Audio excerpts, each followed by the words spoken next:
C'est un immense plaisir de vous retrouver après quelques jours d'absence. Bienvenue à toutes et à tous sur votre émission Week Echo. Comme tous les dimanches, nous allons décortiquer et analyser l'actualité socio-économique de la semaine, notamment celle liée à la restructuration de la dette africaine. En effet, depuis quelques jours, pour vous qui avez suivi l'actualité, l'annonce de la suspension temporaire ou encore de l'annulation de la dette africaine est agitée. Que comprendre entre allègement, suspension, annulation ou même octroi d'une aide pour les pays africains pour faire face à la pandémie? Quelle serait la meilleure option pour l'Afrique? Enfin, quelles pourraient être les implications d'une suspension de la dette sur les économies africaines? Restez en place, nous ferons le débat avec deux confrères. Dans la seconde rubrique, nous parlerons toujours Covid-19 et de l'apport des startups pour éradiquer la pandémie. Ce n'est plus un secret aujourd'hui que le numérique offre beaucoup d'opportunités aux jeunes. Alors on s'interroge, que font les startups, notamment les startups béninoises, pour accompagner le gouvernement dans la lutte contre le coronavirus? Et voilà, si vous venez de nous rejoindre, vous êtes bel et bien sur Week Echo. Et sans plus tarder, la première rubrique, c'est Nadège Omoladessani dans le mini-journal.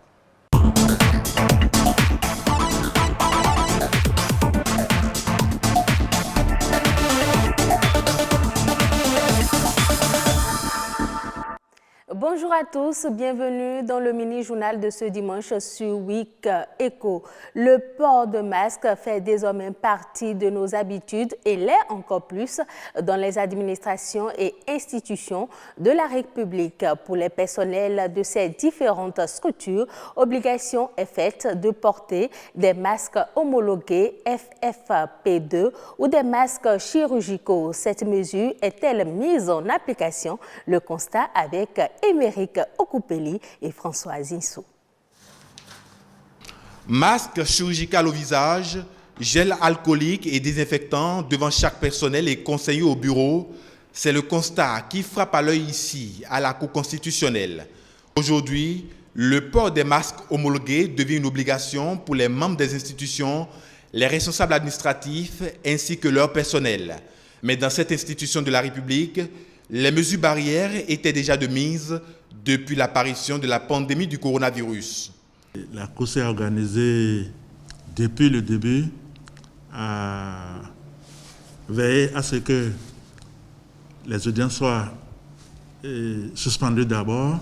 Ensuite, nous avons repris, mais en suivant les prescriptions du gouvernement, en respectant les mesures barrières, nous prenons au sérieux, parce que nous savons que c'est un problème très sérieux et il faut arrêter. Il faut que ça ne passe pas par chacun de nous. Le Conseil économique et social ne semble pas déroger à ce qui est devenu presque une habitude. Tous les membres du personnel, sans exception, y compris les conseillers, se sont parés de leurs masques de protection homologués. Personne n'y a plus accès sans cet outil capital. Avant même que le gouvernement n'oblige les citoyens, les concitoyens que nous sommes à porter nos masques, le président du Conseil économique et social, M. Tabek Bian, l'a déjà exigé au niveau de l'institution. Donc, aussitôt quand la mesure a été prise par le gouvernement, nous étions déjà dans cette dynamique-là. Et là, vous l'auriez constaté, au sein de l'institution, le port de masque est systématique. Au Fonds national de promotion de l'entreprise et de l'emploi des jeunes FNPEJ, en dehors du port de masque qui est obligatoire, voici les exercices auxquels se soumettent chaque fois le personnel et tous les usagers de cette structure avant d'avoir accès aux locaux. La direction générale a mis les bouchées doubles pour contrecarrer la propagation du Covid-19. Depuis que le port de masque a été rendu obligatoire par le gouvernement, la direction générale a donné des instructions fermes afin que tous les usagers qui doivent venir au FNPEJ soient munis de masques préalablement. Donc sans masque, aucun usager ne peut plus entrer au FNPEJ. Nous avons également mis à la disposition du personnel des gels hydroalcooliques et également des gels de désinfection des claviers, des souris et des parapheurs que nous échangeons entre les bureaux ou bien entre les services. Et nous, en tant que personnel au niveau du département des services d'appui qui recevons le plus les jeunes, on a priorisé les appels téléphoniques pour échanger avec ces derniers. Et on a d'ailleurs un site sur lequel on oriente les jeunes pour s'inscrire. Dans toutes les institutions et administrations, la décision du port obligatoire de masques homologués semble ne pas être une imposition, puisque tous sont conscients de l'ampleur du phénomène et appellent même au respect strict de la mesure. Je voudrais juste les encourager, qu'ils soient ici ou ailleurs, à se plier à cette obligation que nous espérons passagère et pour que nous puissions tous être en sécurité.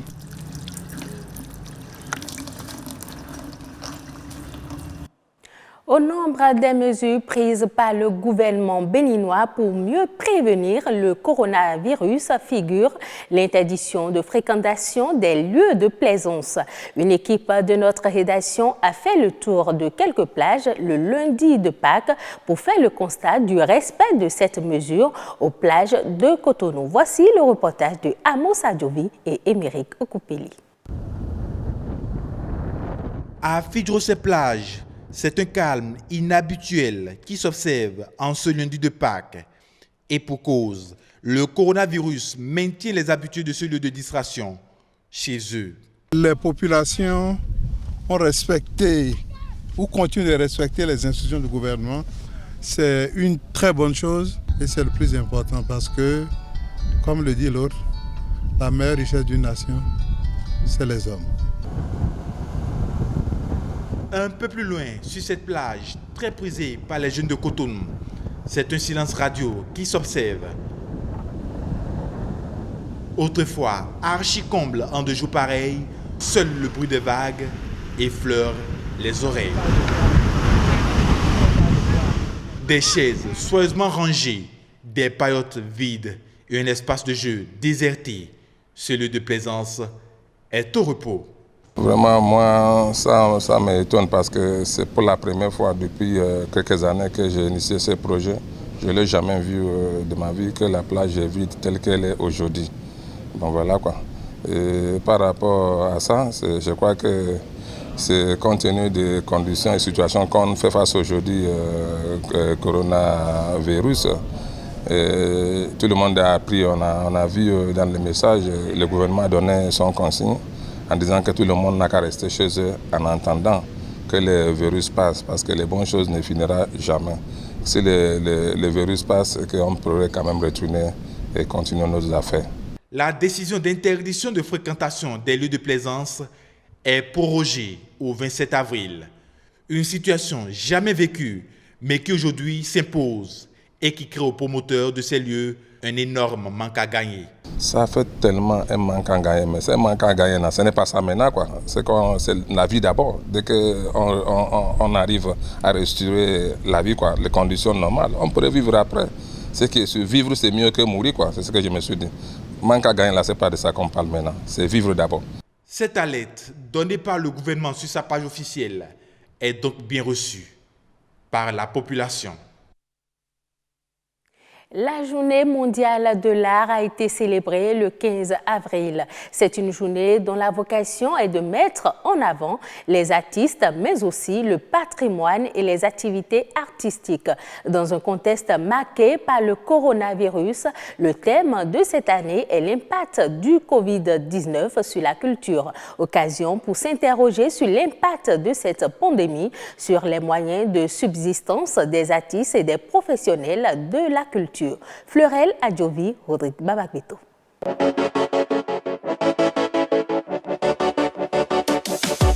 La Journée mondiale de l'art est le moment idéal pour célébrer la créativité et apporter de la joie aux autres.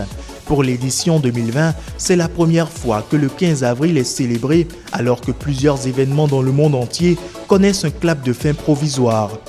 Une situation due au Covid-19 qui pousse la communauté internationale à adopter comme thème cette année l'impact du coronavirus sur la culture.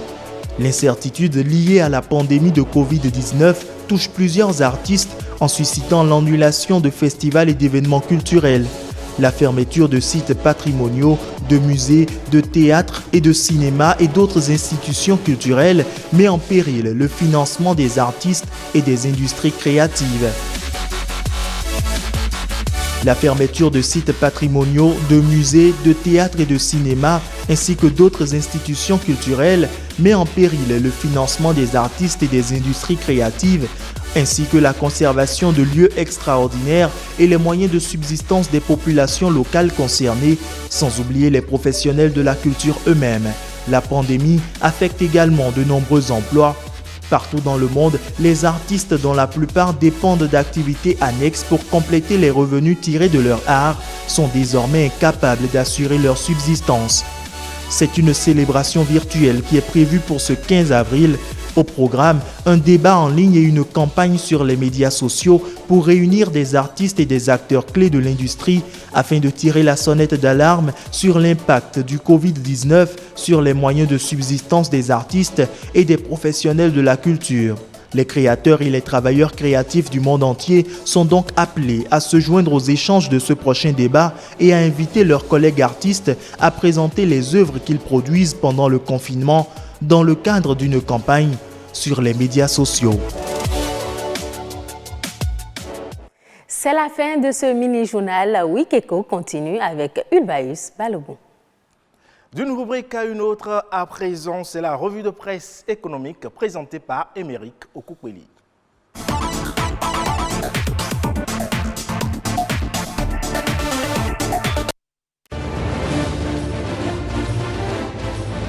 Mesdames, Messieurs, bonjour et bienvenue dans la revue de presse de l'actualité économique sur Week Eco.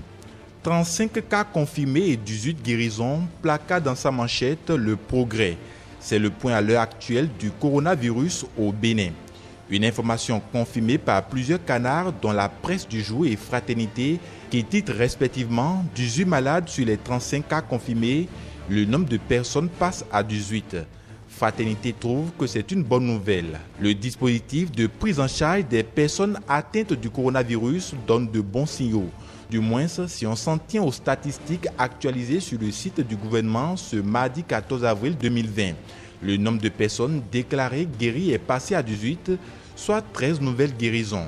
L'événement précis, pour sa part, trouve que ce sont les mesures prises par le gouvernement qui portent de bons fruits. Le journal nous informe d'ailleurs que ces différentes mesures se poursuivent jusqu'au 27 avril prochain et le cordon sanitaire est élargi à d'autres contrées du pays.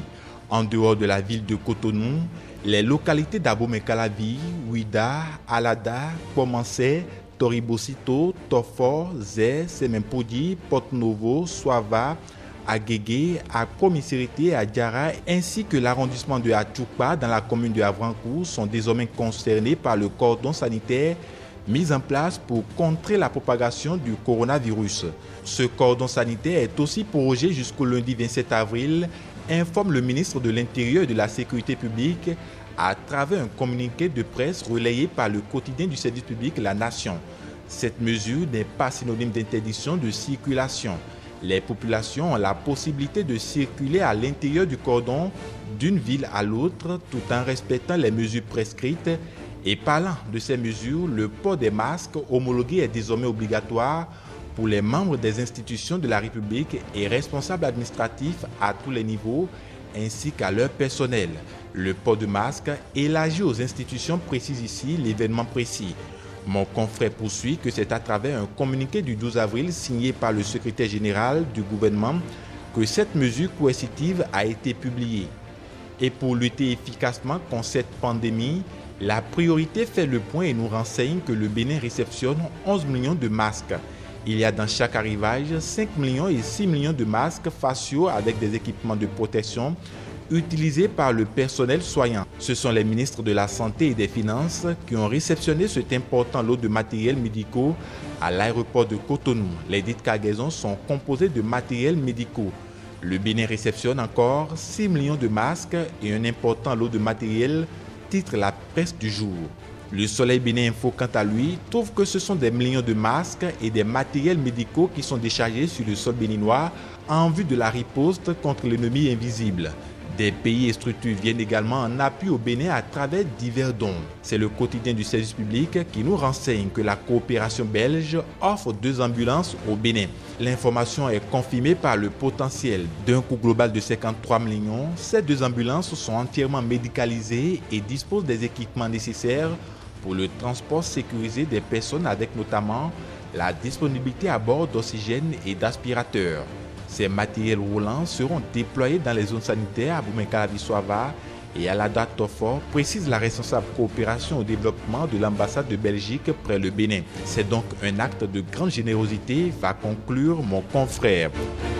Toujours au sujet du Covid-19, Fraternité titre qu'en vue de les aider à faire face à la pandémie, 25 pays dont le Bénin bénéficient d'un allègement de la dette.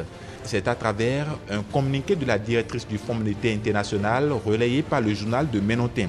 Selon le quotidien, c'est un allègement immédiat du service de la dette au titre du Fonds fiduciaire et aménagé d'assistance et de riposte aux catastrophes.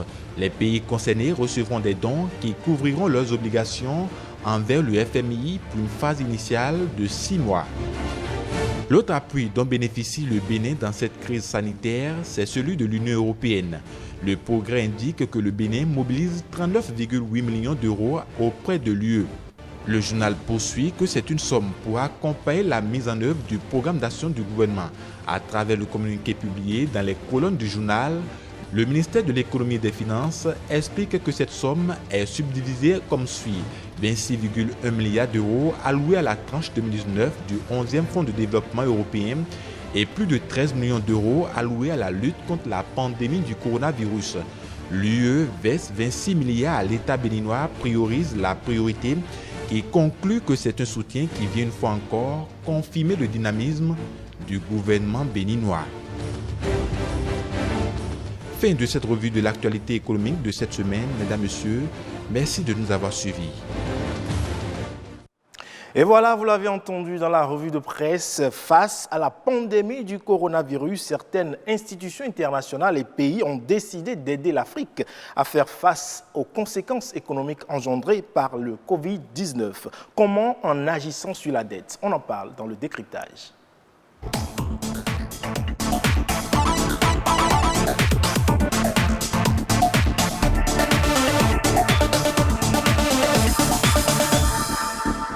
Le décor est donc planté pour parler et comprendre les tenants et les aboutissants de cette décision de la suspension de la dette des pays africains. Il faut dire qu'au départ, c'est le président Macky Sall qui a porté l'idée en demandant aux partenaires bilatéraux et multilatéraux d'accompagner la résilience de l'Afrique en annulant sa dette. L'idée a évolué et aujourd'hui, on parle de la suspension de la dette. Que comprendre à travers cette prise de décision, plutôt cette décision? Deux confrères avec moi sur ce plateau pour en parler. Héribert Label Adjouvi, bonjour. Bonjour, Monsieur Balogun. Vous allez bien? Ben, je vais bien, merci. Merci. À côté de vous, Aaron Akinocho. Bonjour, Aaron. Bonjour. Merci d'être là ce matin. C'est moi qui vous remercie de m'avoir invité. Alors, vous avez certainement suivi l'actualité. Le groupe des 20 a décidé d'un moratoire sur le service de la dette, ce qui va suspendre le remboursement des dettes. Comment appréciez-vous cette annonce? Je pense d'abord que le G20 a fait preuve de beaucoup de pragmatisme. Parce que la vérité aujourd'hui, c'est que la dette africaine, c'est 365 milliards de dollars environ, dont un tiers est dû à la Chine. Et le service de la dette grève les budgets nationaux. À titre d'exemple, un pays comme l'Égypte dépense la moitié de son PIB en service de la dette. C'est juste intenable. Déjà en temps ordinaire, c'est très lourd. Les analystes s'attendaient à une crise de la dette autour de 2024-2025. Et là, en fait, le Covid a accéléré le mouvement. Une chose est certaine, c'est que les États africains aujourd'hui ne sont pas en état de payer leurs dettes, puisqu'on parle de récession. On table sur entre moins 2,1% et moins 5%. Et pour la première fois en 25 ans, l'Afrique va entrer en récession.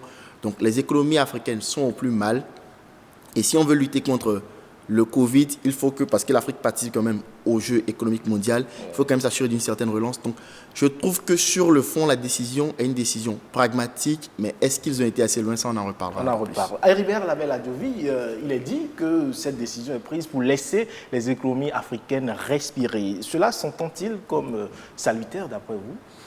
Ben, de toutes les manières, toutes les fois où il est question de faire en sorte d'alléger la souffrance de populations, et notamment africaines, je pense que c'est bon à prendre. Cela dit, lorsque l'on parle du Fonds monétaire international, lorsqu'on parle de la Banque mondiale, lorsqu'on parle en général des institutions de Bretton Woods, il faut faire très attention parce que c'est des institutions financières qui sont à la sorte des grandes puissances et on sait tout le bien, excusez-moi l'expression, que ces grandes puissances pensent de nous.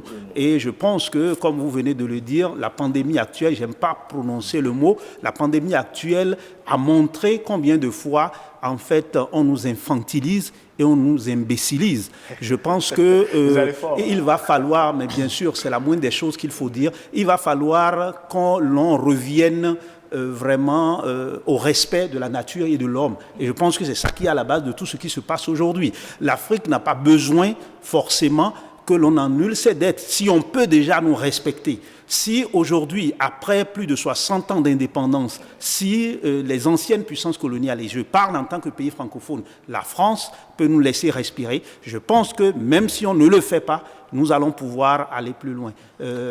Actuellement, je pense que le débat est fort, il va falloir que nous nous responsabilisons de toutes les manières. Nous n'allons pas tout le temps pleurer sur du lait renversé, mais allègement, suppression, tout cela, je pense que ça ne date pas d'aujourd'hui.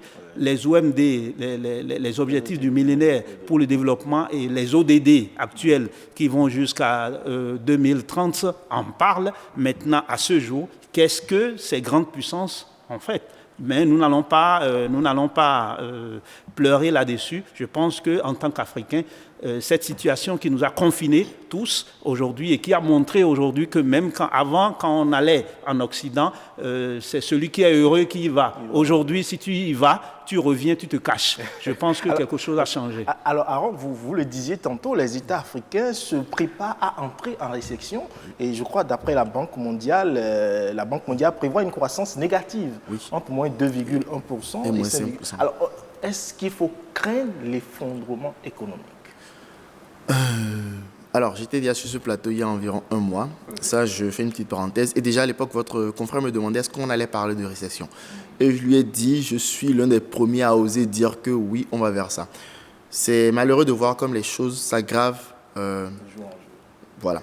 De l'autre côté, je n'aime pas jouer les Cassandres parce qu'il y a beaucoup de choses qui peuvent se passer. Mais si on prend froidement les éléments dont nous disposons aujourd'hui, et les éléments dont nous disposons, c'est quoi? Le cours des matières premières se sont effondrés. Totalement. Le pétrole est totalement à terre, alors que beaucoup de pays comme le Sénégal et autres s'attendaient à devenir des producteurs de pétrole cette année. Donc, les matières premières sont à terre. Le coton aussi est à terre. Ça, c'est le premier point.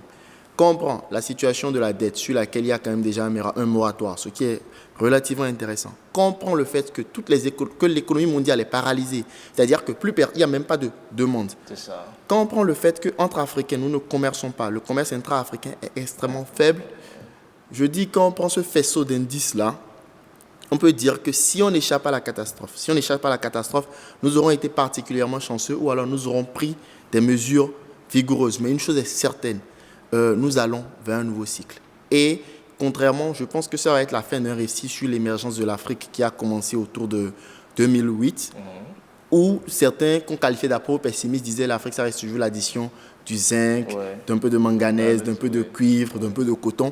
Et je pense qu'aujourd'hui, ce sont ces gens-là qui sont en train d'avoir raison parce que la crise nous montre que nos fondamentaux économiques ne sont absolument pas solides. Donc, je pense que oui, en tout cas, on va vers des temps difficiles. Je ne parlerai pas de catastrophe, mais nous allons quand même entrer en zone de turbulence. On va dans une zone de turbulence et le G20 annonce la suspension temporaire de la dette africaine. Dans un contexte pareil, cette suspension pourra-t-elle permettre à l'Afrique de se relancer économiquement? Non. La réponse la plus honnête, l'honnêteté intellectuelle m'oblige à vous dire non. Et pourquoi? Pourquoi? Parce que le problème de la dette est structurel. Je vous invite à lire une tribune de Kako Nubopo dans Le Point qui le résume extrêmement bien. C'est que supposons même que nous annulions toute la dette africaine aujourd'hui, qu'est-ce qui se passerait? Les Africains retourneraient sur les marchés s'endetter dès demain. Je le disais tout à l'heure en préparation de l'émission, ce n'est pas la première fois qu'on parle d'annulation de la dette africaine. Au début des années 2000, il y a eu un effacement de la dette pour les pays les plus pauvres et on a remarqué qu'il a fallu 15 ans pour que nos États se réendettent au niveau où ils étaient sur les 45 premières années. Nos États ont découvert maintenant les eurobonds. Les eurobonds, c'est de la dette privée. Ouais. Comment est-ce qu'on va convaincre ces acteurs-là de renoncer aux intérêts? Le problème de la dette africaine, il est structurel. Et je pense qu'il y a des solutions. L'une des premières solutions, c'est d'abord de se doter de véritables États. J'ai un ami français qui m'a dit une phrase qui m'a à la fois fait sourire, un peu choqué. Il m'a dit, il m'a envoyé un tweet, il dit, quand on parle de dette française, de dette africaine aux citoyens français, il voit le petit Éthiopien qui a faim comme dans les années 85. Mais ce qu'il ne sait pas, c'est qu'une bonne partie de la dette africaine sert à payer des Rolls-Royce. J'ai dit, c'est vrai, en partie. Mais il n'y a que la dette africaine a financé beaucoup de projets farfelus. Il y a beaucoup de dettes cachées. On ne sait pas comment. Au-delà des projets farfelus, il y a également aussi des projets quand même qui ont permis au pays de se développer. Oui et non, parce que ça, je vous envoie suivre le cas de la Zambie. Ce qui se passe quand nous nous endettons, c'est ceci. Nous nous endettons pour financer certaines infrastructures qui ne sont intéressantes pour le pays qu'au bout de 25-30 ans. Or, l'échéance de nos dettes, c'est 10-15 ans. Donc, ce qui faisait que les pays se retrouvent avec un blocus financier. L'autre point que Kako Nubuko soulignait, c'est celui-ci. Nous nous endettons à des taux qui sont supérieurs à notre taux de croissance. Ce qui fait que de façon structurelle, nous sommes c'est un éternel endettement. Voilà. Le problème, c'est que c'est celui-là. Si au moins il y avait des plans bien pensés, on pourrait dire la dette en elle-même n'est pas mauvaise. C'est ce qu'on fait de la dette qui est préjudiciable des fois, et c'est surtout qui s'endette. Parce que, je vais le dire comme ceci. Quand on a des gens qui ont été, je vais employer le mot comme ça, mal élus, je ne cite pas de nom pour pas avoir de problème. Quand on a des gens qui ne sont absolument pas légitimes, quand on a des gens dont l'activité quotidienne est de réprimer leur population, et que ces gens-là vont s'engager au nom de populations qui, elles, on ne leur demande même pas leur mot à dire, mais ces populations vont rembourser via la TVA, via un système d'impôts et tout le reste, on se dit en fait, la dette, si vous voulez, et ça c'est Dambisa Moyo qui le dit, c'est l'échappatoire, en tout cas en Afrique, des gouvernements les plus irresponsables. Parce qu'une façon de fonctionner, la façon dont l'État fonctionne, c'est que l'État est fiscal. Donc, ça veut dire que les citoyens participent via l'impôt. Mais qui, en Afrique, paie les impôts? Personne. Et pour une raison toute simple, parce qu'on ne leur offre aucun service. Alors, Héribert, si on est d'accord avec Aaron que la crise engendrée par le Covid-19 menace énormément l'économie africaine, la suspension de la dette africaine repousse l'échéance pour les pays africains, mais cela n'est pas salutaire. Vous êtes d'avis avec Aaron quand il fait cette analyse-là? Mais ce qu'il faut dire, c'est pas que l'Afrique. La situation actuelle va amener l'effondrement de l'ordre mondial actuel. Ça, c'est très important. Ceux qui veulent faire semblant de nous aider, eux-mêmes sont en très mauvaise posture. Et il faudra finir avec le confinement pour voir ce qui va se passer dans les pays occidentaux. Je pense qu'aujourd'hui, il y a eu beaucoup de mensonges dans cette histoire de Covid-19 ou ce que je ne sais pas quel nom vous donnez à ça. Oui, c'est ça. Donc, cette pandémie a révélé le degré malsain de la déshumanisation. C'est de ça qu'il s'agit. Parce qu'en fait, pour que l'Afrique se développe, par exemple, il suffisait qu'en nous disant que la colonisation est terminée, qu'on ait des rapports sains. C'est de ça qu'il s'agit. Parce qu'en fait, c'est quoi? Si je suis dans un pays comme le Bénin et que mon pays va s'endetter, je ne suis pas économiste, mais ce que je sais, c'est que dans ce jeu-là, près de la moitié va déjà, avant même que ça ne vienne ici, ça va déjà à Paris, dans le Trésor français. Et dans les véhicules qu'il faut acheter, les experts qui vont travailler, tout ça, il n'y a que peut-être 10% ou 15% qui permet de faire vraiment, de réaliser le projet. Lorsque vous faites comme ça, comment vous pouvez vous développer dans ces conditions? En fait, aujourd'hui, il faut revoir tout. Alors, savoir que notre salut ne dépend pas des autres. Et qu'en tant que pays africain, nous avons très bien commencé, nos pères fondateurs ont très bien commencé en ayant des organisations sous-régionales. Il fallait les renforcer et développer à l'intérieur de l'Afrique des projets intégrateurs. Je pense que c'est ça qui va propulser notre développement. Les autres, oui, nous allons commercer avec eux. Vous allez voir tous les pays qui se sont développés, des pays qui sont devenus aujourd'hui des pays émergents, sont passés par là. Il faut que cette situation qui arrive nous amène à nous autodéterminer. Je pense que ça, c'est fondamental. Est-ce qu'à votre avis, il faut aller à l'annulation de la dette? Mais je pense qu'il faut annuler, en annulant la dette, c'est une première étape de la réparation de l'injustice de plus de 400 années d'esclavage. Ce n'est pas fini, hein, de plus de 400 années d'esclavage et de près de 150 ans à 200 ans de colonisation qui continue d'une manière ou d'une autre. Donc, même en annulant la dette, ça ne règle pas. En dehors de ça, vous avez vu, un pays comme le Bénin, notre pays, est pionnier dans la lutte pour le rapatriement de nos biens culturels. Vous savez ce que ça donne à un pays comme la France pendant près d'un centenaire, nos biens culturels dans les musées, si on pouvait faire une justice réelle en amenant une petite partie, ne serait-ce que 10 à 20%, vous allez voir ce que ça peut nous faire. Donc en réalité, on sait très bien, quand je vois aujourd'hui les grandes puissances, d'ailleurs, vous avez vu à travers cette pandémie que et l'OMS et les Nations Unies ont été rapidement en besogne en disant qu'il y aura une catastrophe humanitaire. Ça n'arrivera pas. Mais c'est la preuve qu'ils nous aiment tellement qu'ils veulent que nous mourons pour que eux autres, l'Afrique soit un territoire qu'ils viennent occuper. Mais ça ne se passera pas. Je pense que ce qui se passe aujourd'hui, si, ils n'annulent pas les dettes et qu'ils n'engagent pas un partenariat décomplexé avec l'Afrique, vous allez voir, il y aura une autre situation, pire que ce qui s'est passé maintenant, pour remettre des choses en ordre, parce que autant que nous sommes venus voir la Terre. La Terre n'appartient à personne. Et je pense que les grandes puissances oublient cela. Aujourd'hui, avec le confinement, tout le monde se retrouve en famille. Ça n'existe plus, ça n'existait plus depuis un bon moment. Non, c'est pour dire que tout ce que nous disons là, les chiffres macroéconomiques, tout ça, oui, c'est bon, mais en réalité, il faudrait, et je suis d'accord avec mon co-débatteur, que déjà, que la bonne gouvernance soit dans nos États. Et pour que cela soit, il faudrait que nous puissions avoir des institutions qui répondent à nos réalités. Parce que et nos institutions et nos administrations ont été mises en place depuis la période coloniale pour permettre à ce que nous soyons juste des agents qui servent à l'ancienne puissance coloniale, à la métropole. C'est de ça qu'il s'agit. Donc, c'est tout ça qu'il faut revoir. Maintenant, les gens veulent forcer leur nouvel ordre mondial pour nous mettre dans un système où ils vont faire de nous des esclaves. Ça ne marchera pas. Ça va venir un jour, mais ce n'est pas maintenant. C'est pas maintenant. Heribert parle d'un nouvel ordre mondial qui s'annonce. On parle de l'annulation de la dette. À quel prix une bonne gouvernance de nos États? Est-ce cela qu'il faut? Alors, moi, sur la dette, j'ai deux postures. L'une est celle du pragmatisme et l'autre est celle du principe. La posture pragmatique dit annulons la dette parce que de toute façon, on ne peut pas la payer et c'est une charge. La posture de principe dit, moi je me mets dans la peau du créancier, si on me devait de l'argent, je n'accepterais pas forcément que ça parte parce que catastrophe et tout le reste. Je pense que le véritable problème, il y a beaucoup de vrai dans ce que Heribert dit, je me retrouve dans beaucoup de choses, il y a certaines dans lesquelles je ne me retrouve absolument pas. Mais la vérité aujourd'hui, c'est que moi je pense que nous, Africains, nous sommes d'abord responsables de notre histoire. En fait, c'est peut-être un peu ça la différence. Je ne nie pas qu'il y a eu des choses, je ne nie pas qu'il y ait des manœuvres, mais les grandes puissances sont dans leur rôle. Nous sommes dans un jeu démocratique. Nous sommes dans un jeu de puissance. Et personne ne viendra nous libérer. En fait, le rapport de force, c'est à nous de l'instaurer. Moi, je dis, on peut partir sur des choses simples. D'accord ? Tout à l'heure, il parlait du tourisme et ça m'a fait un peu sourire. Parce que depuis une semaine, je dis une chose. Je dis, la Tunisie, c'est 10 millions d'entrées par an en matière de tourisme. Il a fallu deux attentats. Un au Bardo et un à, je ne sais plus, Soussou à Mamet, pour que l'économie de la Tunisie soit à genoux.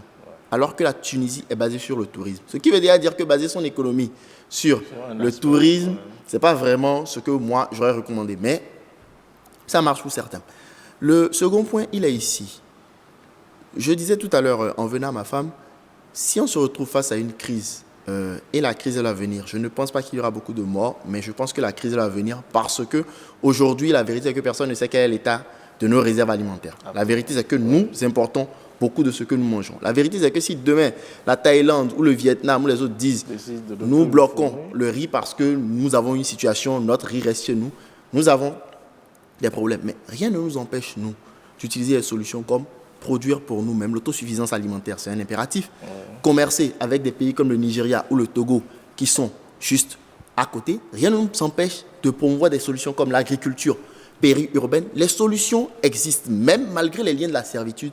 Les solutions existent pour un peu que nous nous donnions la peine de réfléchir, et je reviens avec lui, pour un peu que nous nous donnions la peine d'avoir des institutions qui nous ressemblent, parce que je suis d'accord à 200% avec lui quand il dit que, en fait, nos institutions sont basées sur un modèle très ancien. C'est nous produisons pour exporter. Nous ne sommes en fait qu'une sorte de grenier qui exporte des matières premières. Et je disais tout à l'heure, mais en fait, il suffirait juste qu'il y ait une crise alimentaire pour que les Ivoiriens comprennent que le cacao, en tout cas, ne se mange pas ici. En fait, c'est aujourd'hui ça le problème. Qu'est-ce que c'est que le développement dans le fond? C'est, je trouve à manger, d'accord? Une fois que j'ai mangé, je puisse m'éduquer parce que les mains oisives, c'est le diable qui les occupe. Une fois que la personne est éduquée, qu'elle ait un emploi pour s'éloigner du vice. En fait, c'est un peu ça le problème. L'annulation de la dette, pour moi, je dis, je n'ai pas envie de dire c'est un faux débat. Je n'ai pas envie de dire c'est un faux débat parce que même si on l'annule, si les schémas qui ont conduit à la dette ne changent pas, ce n'est pas... Voilà. Et pour que ces schémas-là changent, il faut qu'il y ait des gens qui se disent nous sommes responsables d'un peuple. Le Covid, ça, beaucoup de gens n'ont pas... Il faut encore le rappeler. Le Covid est, comme disait un ami à moi, un virus démocratique. Parce qu'aujourd'hui, on a vu des vice-présidents de Parlement mourir. Si aujourd'hui, un de nos dirigeants tombe malade, je ne suis pas sûr. Alors peut-être que pour des présidents, on va ramener un charter. Encore que je me demande qu'est-ce que l'opinion publique en France dira quand elle apprendra que, ah oui, on a fait venir un président d'un pays africain alors que sa population souffre, alors que les Français eux-mêmes manquent de lits, ça va se créer un sacré tollé. Mais supposons même qu'on parvienne à évacuer des présidents, qu'on parvienne à évacuer des ministres, on n'évacuera pas les députés. On n'évacuera pas. On ne pourra pas évacuer tout le monde. Donc ça nous amène à réfléchir. Parce qu'aujourd'hui, la vérité, c'est que nous ne sommes pas en mesure. Moi, je dis, je remercie le ciel. Je remercie le ciel que certaines prévisions alarmistes n'aient pas été confirmées. Parce que je disais à un autre ami, il ne faudra pas 10 000 cas à Cotonou pour qu'il y ait une situation. Il faudra juste qu'on en ait 100. Parce que si sur 100, nous ne pouvons en soigner que 20 et que 80 personnes sont obligées de voir leurs proches mourir, je peux vous assurer que en fait, les 80 premiers vont le prendre comme ça, mais les 80 suivants, on va avoir une situation. Donc, remercions le ciel déjà d'être en train d'éviter la catastrophe sanitaire, mais nous ne sommes pas encore sortis de l'auberge. Et je pense que le Covid est pour nous une bénédiction. Si nous parvenons à changer de paradigme, comme vous le dites. Le Covid est pour nous une bénédiction, et Héribert Labelle-Adjoui. Mais je pense que cette pandémie ramène les choses dans le ordre normal. Vous avez vu que les grandes puissances qui considèrent qu'elles n'ont besoin de personne, encore moins de Dieu, ont été obligés de s'agenouiller, de demander pardon et de demander pardon à l'Afrique. Je pense que nos dirigeants ont une responsabilité, mais ne l'oublions pas, la force de ceux qui nous gouvernent de loin n'est pas une force à banaliser. Plus nous avons une jeunesse qui est cultivée et qui est consciente des enjeux géostratégiques, les choses changent. Mais avant, ce n'était pas possible parce qu'il y a trop de goulot d'étranglement. Donc, on ne peut pas accuser ceux qui nous ont dévancés. C'est maintenant le moment vraiment pour nous de changer les choses. Ceux qui nous ont devancés ont fait ce qu'ils ont pu. Maintenant, c'est à nous de faire face véritablement à notre destin et ensemble. En tant qu'Africains, mettons-nous ensemble. Les pays doivent aller ensemble. Ensemble, nous serons forts. Merci à vous, chers confrères. Le temps est fini. Aaron Akinosho, merci d'être passé sur ce plateau. Héribert Labelle-Adjoui, merci également d'être passé sur ce plateau. Je retiens qu'il faut, à travers cette crise, obliger les États africains à se remettre en place, à revoir la production agricole dans nos pays, n'est-ce pas? Bien sûr. Merci à vous, chers amis. On passe à présent au dossier de la semaine.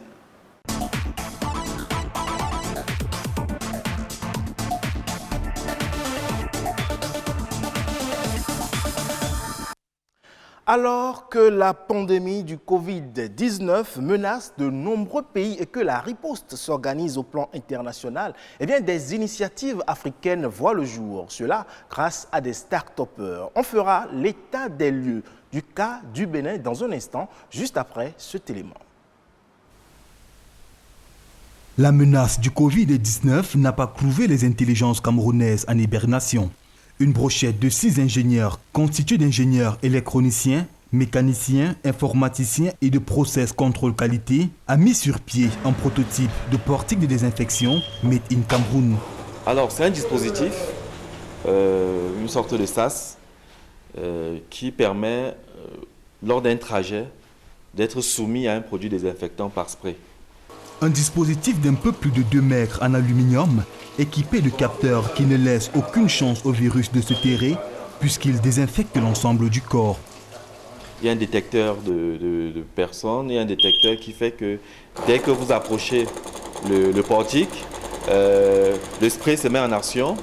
Il vous désinfecte pendant 20 secondes dans le cas d'espèce, mais c'est réglable. puisque selon le désinfectant, le temps de désinfection peut être aménagé. Et dès que cette période est finie, l'eau coulante avec un peu de javel se déclenche automatiquement pour vous permettre de laver les mains.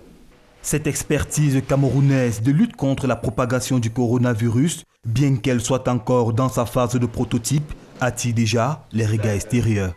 On a été contacté au niveau gouvernemental par le Bénin, par le Gabon et par le Congo.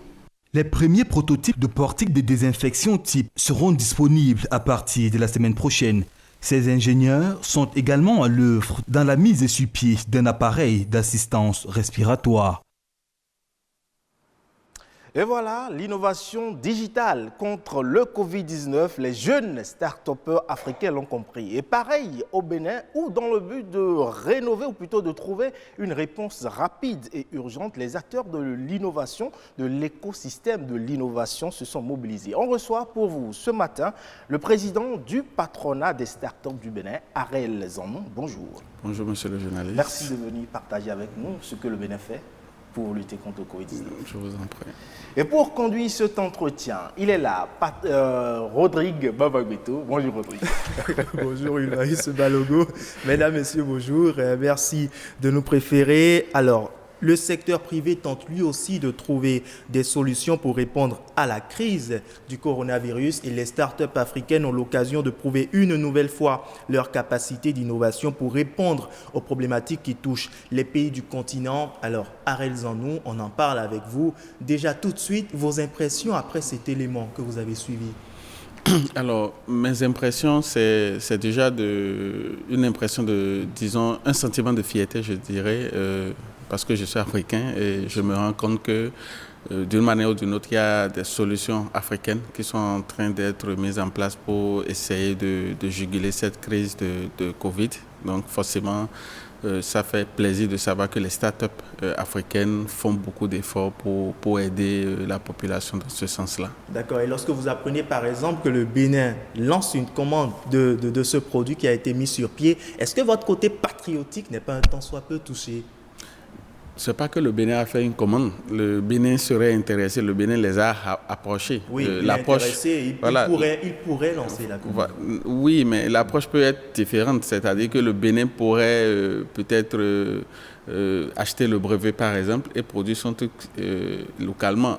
Je n'en sais rien pour le moment. Ce qui est sûr, dès qu'il y a une innovation quelque part, on est dans un mode globalisant de toute façon. Dès qu'il y a une innovation quelque part, que ce soit en Chine, au Cameroun, n'importe où, il faut s'y intéresser et voir dans quelle mesure l'utiliser pour pouvoir juguler les crises. Donc, c'est normal, la démarche du Bénin, c'est totalement normal. Aujourd'hui, il faut plus s'enfermer, se dire il faut forcément chercher des solutions made in Bénin. S'il y a une solution qui a été fabriquée penser ailleurs et qui peut répondre à une problématique. Il ne faut pas s'enfermer, il faut rester... Très bien, Arel Zanon. Alors, le Cameroun qui met sur pied ce portique de désinfection, que fait le Bénin? Ou du moins, ce que font les startups béninoises dans la lutte contre cette pandémie? Alors, les startups béninoises font beaucoup. C'est vrai qu'on n'a pas assez de visibilité comme les autres startups africaines, mais je peux vous garantir que les startups béninoises font beaucoup. Je vais vous donner quelques exemples concrètement. Il y a une startup béninoise, par exemple, qui est justement logée à Seven City. D'accord, c'est des étudiants de l'école Epitech qui ont mis en place, par exemple, un test en ligne qui vous permet en fait, en répondant à quelques questions, de savoir si vous êtes probablement infecté par le virus ou pas. Donc ça vous permet déjà, si vous êtes en accord avec vous-même et que vous êtes honnête avec vous-même, ça vous permet en fait de savoir si vous avez probablement l'infection ou pas. Et s'il y a une probabilité pour que vous ayez l'infection, il y a un certain nombre de démarches que le site vous propose pour pouvoir faire le test de façon concrète et tout. Donc ça, c'est déjà quelque chose pour aider à faire le diagnostic et pour aider également à détecter les cas qui se seraient soustraits au contrôle normalement. Alors, en dehors de ça, il y a des jeunes étudiants, par exemple, de la FSS, qui ont mis en place des gels hydroalcooliques qui, contrairement aux autres gels que nous connaissons, vont vraiment anéantir le virus, c'est-à-dire des gels qu'on appelle des gels virucides.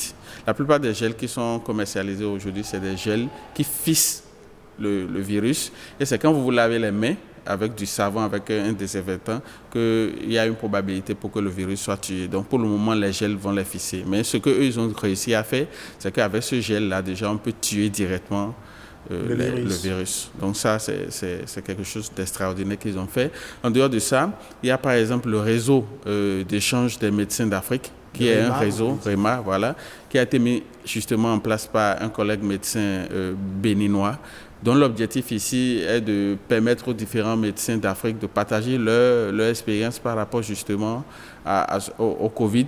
Donc si en Afrique du Sud, quelqu'un par exemple a une solution justement par rapport à la prise en charge de ce mal-là, qui puisse rapidement partager à un autre médecin qui se retrouve au Bénin ou qui se retrouve dans un autre pays de l'Afrique. Il faut rappeler justement que le REMA, c'est un ensemble de 5000 médecins présents dans 20 pays différents sur le continent africain. Et il faut aussi préciser que c'est l'initiative d'un Béninois et que c'est une plateforme béninoise, d'accord? Donc ça fait partie forcément de ce qu'on fait concrètement au Bénin pour aider toute l'Afrique à juguler cette crise-là. Et le dernier exemple que je donnerai, c'est l'application Dis-moi-Doc, d'accord, qui aujourd'hui est une application qui permet en fait de faire de la consultation en ligne. Nous savons que nous sommes dans un contexte où il faut limiter autant que possible les contacts, surtout avec le personnel soignant, parce que le personnel soignant est quand même le personnel qui est le plus exposés au coronavirus. Donc, en même temps qu'on dit à la population, il faut limiter les contacts avec ces médecins-là. Ils ont quand même besoin que quelqu'un les soigne.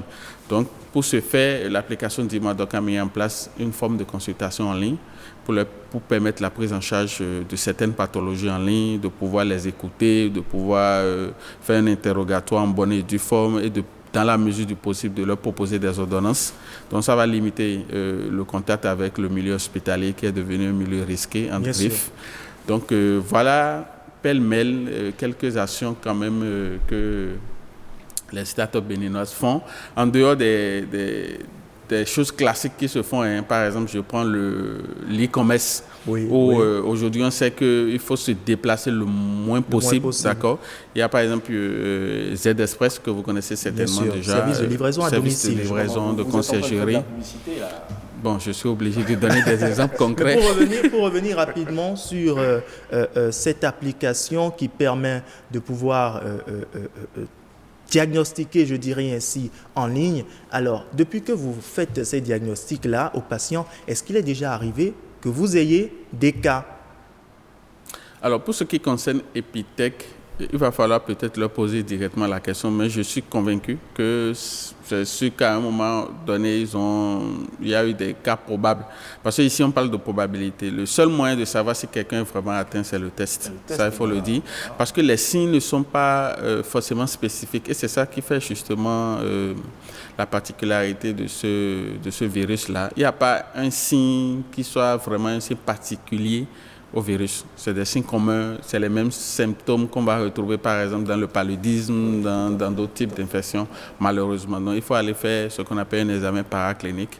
Il faut aller au laboratoire, prendre des liquides biologiques, aller détecter si éventuellement il y a des virus dedans. Allez-y. Par rapport à cette application en ligne, quelle est la crédibilité qu'on peut lui accorder? Vous venez de dire que pour savoir qu'on est vraiment atteint, il faut faire le test, alors qu'en ligne, on ne peut pas faire le test. Quelle crédibilité on peut accorder à un test qu'on fait en ligne comme ça? Alors, du moins, l'objectif de ce test-là, justement, c'est de vous rendre éligible ou inéligible au test de laboratoire.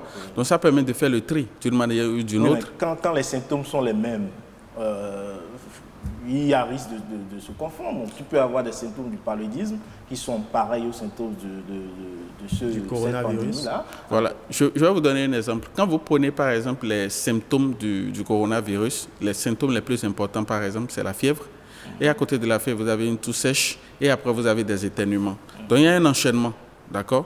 Après, il y a la diarrhée, il y a voilà, tout ça. Maintenant, quand vous, sur le test que vous faites en ligne, il n'y a pas cet enchaînement-là, par exemple, qu'il y a un éternuement, il y a des trucs, et que derrière, on essaie de voir, est-ce que vous n'avez pas été exposé, par exemple, à des allergènes ou bien à d'autres types qui pourraient expliquer le fait que vous éternuez, par exemple. D'accord. On pourra faire ce qu'on appelle un diagnostic différentiel, vous dit, bon, probablement vous n'êtes pas infecté. Donc ça permet en fait de faire le tri et de dire ceux qui ont enchaîné un certain nombre de symptômes comme la fièvre, la toux sèche et un certain nombre de choses, ceux-là sont éligibles maintenant au test. Voilà. Ça va vraiment aider parce qu'il vaut mieux envoyer les gens là-bas faire des tests et qu'on dise que le test est négatif plutôt que de rester là et de ne rien faire du tout et de penser que on se connaît, de penser que le Béninois va se déclarer de façon systématique. Alors, qu'est-ce qui explique le manque de visibilité de toutes ces actions-là faites par des startups béninoises? Qu'est-ce qui explique ce manque de visibilité selon vous? Oui, ce manque de visibilité n'est pas lié forcément à la crise de Covid. Ça a été toujours comme ça. C'est-à-dire que avec les médias en griffe, quelques rares médias comme votre chaîne que je salue au passage, qui essayent de mettre en avant un certain nombre d'innovations made in Bénin, c'est que les médias sont vraiment inaccessibles aux startups au Bénin. C'est très cher, la publicité ça coûte très cher, donc et il n'y a pas un creuset où on mette vraiment en lumière tout ce qui se fait. Il aurait fallu par exemple qu'il y ait un truc gouvernemental, un site gouvernemental ou un truc où tout ce qui se fait peut être référencé. Et puis dans les journaux ou sur les plateaux comme ça, on puisse en parler. Malheureusement, on n'en a pas beaucoup, on n'a pas beaucoup d'occasions. Voilà. L'avantage que les startups ont aujourd'hui, c'est qu'il y a le CMS City, qui leur offre quand même un espace pour venir discuter. On sait que CMS City, c'est le gouvernement qui est derrière. Ça pourrait servir de pont. Combien de Béninois connaissent CMS City vraiment? Combien de Béninois s'intéressent à ce qui se fait à CMS City? Nous ne l'aurons pas. Et vous savez, quand on parle de communication, oui, eux iront. Maintenant, en termes de vulgarisation, quand eux vont, comment on fait pour que la bonne dame qui est à Tukutuna ou qui est pour qu'elle soit au courant de ce qui a été fait? En fait, c'est toute la problématique. Non. Je pense qu'il faut repenser totalement l'accompagnement, comment on accompagne les startups de façon générale. Puisque justement vous parlez d'accompagnement, vous êtes président du patronat des startups du Bénin, je le rappelle. Est-ce que l'accompagnement du gouvernement, du ministère, je dirais de l'économie numérique, si je ne me trompe, vous avez eu? Est-ce qu'un accompagnement vous avez eu du gouvernement depuis cette pandémie, depuis le début de cette pandémie, malgré toutes les actions que mettent sur pied les startups? C'est déjà qu'il faut créer le cadre pour. En fait, on ne doit pas faire les choses, ou du moins les choses ne doivent pas se faire de façon hasardeuse en griffe. C'est qu'il faut créer un cadre et dire, bon voilà, on va répertorier tout ce qui se fait dans le domaine et après on va voir dans quelle mesure on accompagne. Mais ça, malheureusement, ce n'est pas encore fait. Chacun essaye. C'est-à-dire dans le cadre de cette pandémie, dans le cas d'espèces au Bénin où le gouvernement mène des actions, le gouvernement ne vous a pas contacté en tant que start-up pour réfléchir à trouver des solutions innovantes numériques? En tout cas, pas nous. Je ne sais pas si il y a des gens qui ont été approchés. De toute façon, je l'aurais su, mais non. Chacun essaye de faire comme il peut. Par contre, ce que je salue au niveau du gouvernement, par contre, c'est qu'il y a une très bonne communication qui a été organisée autour de la chose. La sensibilisation. Et aussi, dernièrement, j'ai constaté qu'ils sont en train de répertorier toutes les actions sociales, surtout, qui sont en train d'être élaborées autour, justement, de ce truc-là. Et j'espère que peut-être ils vont en arriver aux start-up. On l'espère parce qu'il n'est jamais tard. La crise, on ne sait pas quand elle va finir. Et je viens de vous démontrer qu'il y a beaucoup de choses qui se font justement dans ce domaine-là. Et nous espérons qu'à partir de maintenant... Mais est-ce que vous avez fait un plaidoyer à l'endroit des autorités, tout au moins pour qu'ils vous aident à vulgariser ce que vous faites déjà ou ce qui est déjà fait? Est-ce qu'ils ont au moins connaissance? C'est surtout ça aussi. Est-ce qu'ils ont connaissance de toutes ces actions-là dont vous nous avez parlé ici sur ce plateau? Une fois encore, comme je vous l'ai dit, il faut qu'un cadre soit créé. Parce que ce qui se passe au Bénin, c'est quoi? Vous vous levez, vous envoyez une autre, on sait comment ça se... La lourdeur administrative. Voilà.